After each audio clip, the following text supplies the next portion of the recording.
পুরো বাংলাদেশে যখন আওয়ামী লীগের যখন দপদপ মানে যখন তাদের রাজত্ব চলতেছিল তখন একমাত্র বুয়েটেই কিন্তু ছাত্রলীগের বিরুদ্ধে গর্জন তোলে। এইখানে সমস্যাটা যে জায়গায় দাঁড়িয়েছে যে এটা ঠিক আছে যে নর্মালি আমাদের কোনো একটা সুপারিশপ্রাপ্ত হলে তার একটা ফলাফল দিয়ে দেয়, সেটা হয়তো বা 6 মাস 7 মাস সময় লাগে, পানি উন্নয়ন বোর্ডের ক্ষেত্রে নর্মালি 6 থেকে 7 মাস সময় লাগে এই আর কি। কিন্তু আমাদের এখানে 1 বছর 2 মাস হয়ে গিয়েছে, আমাদেরকে পুনঃতদন্তে পাঠানো হচ্ছে, এটা সঠিক, পুনঃতদন্তে পাঠানো হয়তো বা আরও 2 মাস এক্সট্রা লাগতে পারে, সেই হিসাবে 8 থেকে 9 মাস হতে পারে।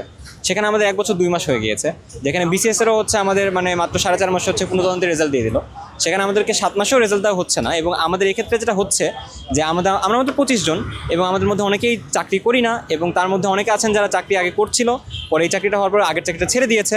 সুতরাং আমরা একরকম মনে হচ্ছে জাস্ট বাসায় বসে আছি, আমরা যে আর কোথাও যে পরীক্ষা দেবো। এখানে আমাদের একটা বড় সমস্যা হচ্ছে কি যে আমরা আর কোথাও পরীক্ষা দিলাম, কিন্তু কথা হচ্ছে যে আমাদের এই ভেরিফিকেশনের যে রেজাল্ট এটা তো আসলে ডাটাবেজে সেভ থাকে, হয়তো বা দেখা যাবে যে আমাদের আবার কোনো সরকারি চাকরিতে টিকে গেলে সেখানে আবার আমরা এইভাবে আটকে যাবো।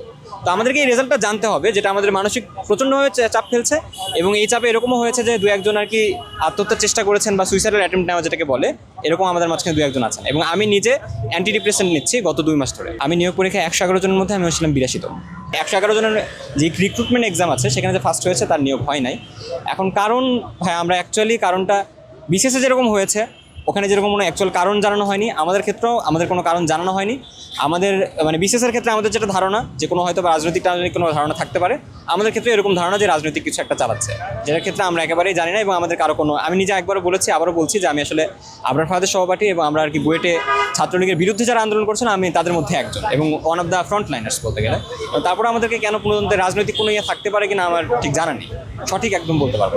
সাধারণত আন্দাজ করা যাচ্ছে যে অবশ্যই কোনো একটা রাজনৈতিক মতাদর্শ এসব কিছু উল্লেখ করার জন্যই হবে, কিন্তু মানে আমি নিজে জানি, আমি অন্যদের কথা জানি না, আমি আমার নিজের কথা বলতে পারি। আমার পরিবার কেউ একজন সদস্য কোনো রাজনৈতিক দলের কোনো কিছুতে সম্পৃক্ত ছিল না, এবং পুরো গ্রাম শুদ্ধ আমার জানে। এমনকি আমি হচ্ছে আবরারের ব্যাচমেট, আমার এখানে আরও আমার ব্যাচমেটরা আছে। আমরা যখন পুরো বাংলাদেশে যখন আওয়ামী লীগের যখন দপদপ মানে যখন তাদের রাজত্ব চলতেছিল তখন একমাত্র বুয়েটেই কিন্তু ছাত্রলীগের বিরুদ্ধে গর্জন তোলে, এবং আমরা নিজে সশরীরে ওখানে আমরা আন্দোলন করছিলাম। সেই আমরাই নাকি এখন মানে দেশের জন্য আমরা নাকি আওয়ামী লীগের নাকি আমরা এখানে মতাদর্শী হয়ে গেলাম, আমরা নাকি এখন দেশের জন্য শত্রু।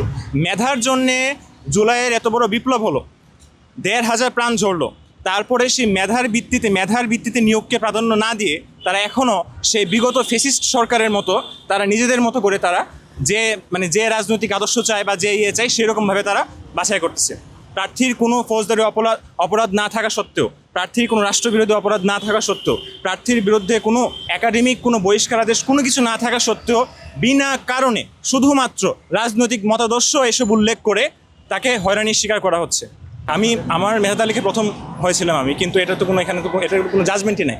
বিগত এটা রেজাল্ট হয়েছিল 24 মে মাসে, এখন পর্যন্ত 1 বছর 2 মাস হয়ে গেল আমরা নিয়োগ পাইনি, আমি সহ 25 জন। রাজনৈতিক মতাদর্শ উল্লেখ স্পষ্ট, রাজনৈতিক মতাদর্শী এটা মানে ফেসিস্ট সরকার রাজনৈতিক মতাদর্শ। বাট কিভাবে আমি বোঝাবো যে আমার মনের মধ্যে সেই মতাদর্শ না? এখন বলেন তো, আমি কিভাবে বোঝাবো যে আমার মনে এই মতাদর্শ নাই? আমি জুলাই বিপ্লব আমি সমর্থন করছি, আমি নিজে আমার ফেসবুক, আমি ছিলাম আমার গ্রামে ছিলাম, ঢাকায় ছিলাম না, কিন্তু আমি আমার অবস্থান থেকে ঠিকই আমি এই ফেসিস্ট সরকারকে আমি প্রতিবাদ করছি। কিন্তু এখন আমি নাকি হচ্ছে আওয়ামী লীগ মতাদর্শী, আমার পরিবার নাকি আওয়ামী লীগ মতাদর্শী হয়ে যায়। এখানে আরও কিছু উল্লেখ করা লাগে, মানে আমি সনাতন ধর্মাবলম্বী, এই বিষয়টা আরও এক্ষেত্রে মানে এটা তো আরও মানে এদেশের জন্ম নেয় তো এটা এক ধরনের পাপ আসলে। বাংলাদেশের একমাত্র স্মার্ট সিটি বসুন্ধরা এখন আরো নিরাপদ, আধুনিকতায় আরো এক ধাপ এগিয়ে। এই যে আমরা এতদিন ধরে 1 বছর 2 মাস হচ্ছে সুপারিশপ্রাপ্ত হওয়ার পরে, এবং আমাদের কোনো রকম নিয়োগের কার্যক্রম একেবারেই চলছে না, এই জন্যই আমাদের দাঁড়ানো, আর কোনো কিছু না। আমাদের কোনো একটা ফলাফল জানতে চাই যে আমাদের আসলে কী হলো। 1 বছর 2 মাস ধরে তো আমরা এমনি বসে থাকতে পারি না, আর আমরা তো এখন সবাই বেকার, আমাদের অনেকে চাকরি ছেড়ে দিয়েছে, অনেকে বেকার। তো আমরা তো সরাসরি বসে থাকার জন্য তো কোনো মানে নেই, বসে থাকলে তো আমাদের জন্য আরও মেন্টালি মানসিকভাবে আমরা বিপর্যস্ত। সুতরাং আমাদের এই জন্যই দাঁড়ানোর বিষয়, আর কোনো কারণ নেই। আপনি আমাদের শুধুমাত্র একটা, এবং সেটাকে স্পষ্ট, যেটা হচ্ছে যে আমাদেরকে নিয়োগ দিতে হবে, এবং সেটা অবিলম্বে দিতে হবে। এখানে 7 মাস পুনঃতদন্তে হয়ে যাওয়ার পরেও আমাদের 7 মাস বসায় রাখা হচ্ছে, পুনঃতদন্ত থেকে আমাদের 7 মাস বসায় রাখা হচ্ছে, এবং 3 মাস আগে পানি উন্নয়ন বোর্ডে ফাইল আসছে, এবং সেখানে পুনঃতদন্তের ফাইল শেষ হয়ে ফাইল আসছে। তারা কোনো রকম কোনো নিয়োগ কার্যক্রম কিছুই শুরু করে না। আমরা চাই যে তারা 1 দিনের মধ্যে অথবা এই সপ্তাহের মধ্যে তাদেরকে হচ্ছে নিয়োগটা কার্যক্রম শেষ করতে হবে, আমাদেরকে যোগদানের ব্যবস্থা করতে হবে। আমরা উপদেষ্টাকেও জানিয়েছি, উপদেষ্টা সৈয়দ রিজওয়ানা হাসান ম্যাম ওনাকে জানিয়েছি, আবার হচ্ছে মন্ত্রণালয়ে যোগাযোগ করেছি, কয়েকবার। ওনারা প্রত্যেকবারই বলেন যে হচ্ছে আপনাদেরকে আমরা দিয়ে দিব, শীঘ্র দিয়ে দিব, কিন্তু এভাবে 3 মাস চলছে, আমাদের কোনো রকম জাস্ট হয়রানি করতেছে আমাদেরকে, আর কোনো কিছুই নাই। আমাদের সুপারিশপ্রাপ্ত হয়েছিলাম আমরা 6 মে 2024, আর আমাদেরকে 9 ডিসেম্বর 2024 আমাদের 86 জনকে নিয়োগ দেওয়া হয়েছিল। বাকি 25 জনকে তারপর থেকে আর কি পুনঃতদন্তে পাঠানো হয়েছে এবং পুনঃতদন্তের রেজাল্ট আসছে, তারপর থেকে আমরা এখন এই অবস্থায়। এর মধ্যে সমস্যা হচ্ছে যে আমাদের এই 25 জনের নিয়োগ না হওয়া সত্ত্বেও গত 6 মার্চ 2025 আরেকটা নতুন একটা সার্কুলার বের হয়েছে এই একই পদে, সহকারী প্রকৌশলী পুরো সিভিল ইঞ্জিনিয়ার, যেটা সেই পদে বের হয়েছে, এবং 50 জনের একটা সার্কুলার বের হয়েছে একই পদে।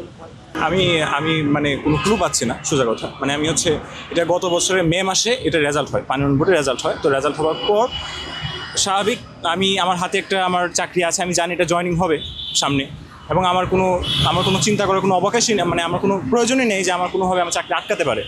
তো আমি বিগত চাকরি ছেড়ে দিই এবং সেটার অপেক্ষা করি। কিন্তু এর মধ্যেই তারা ভেরিফিকেশন তারা দেরি করে, মানে অগস্টের ঘটনা ঘটে, যাই ঘটুক। কিন্তু 5 আগস্টের ঘটনা ঘটলেও মানে এটাকে আমি কোনো আমলই নিইনি যে এর কারণে আমার চাকরি কোনো সমস্যা হতে পারে বা অন্যদের। কারণ আমার মানে বিন্দুমাত্র আমার নিজের পরিবারে এরকম কোনো দাগ নেই। কিন্তু যখন শুনতে পারি যে আমার রিভেরিফিকেশন পাঠালো, জানলাম না কী কারণে পাঠালো, তারপর রিভেরিফিকেশনের রেজাল্টও হলো, এখনও 3 মাস হয়ে গেছে, সেটারও কোনো তারা হা বা না কিছুই বলতেছে না।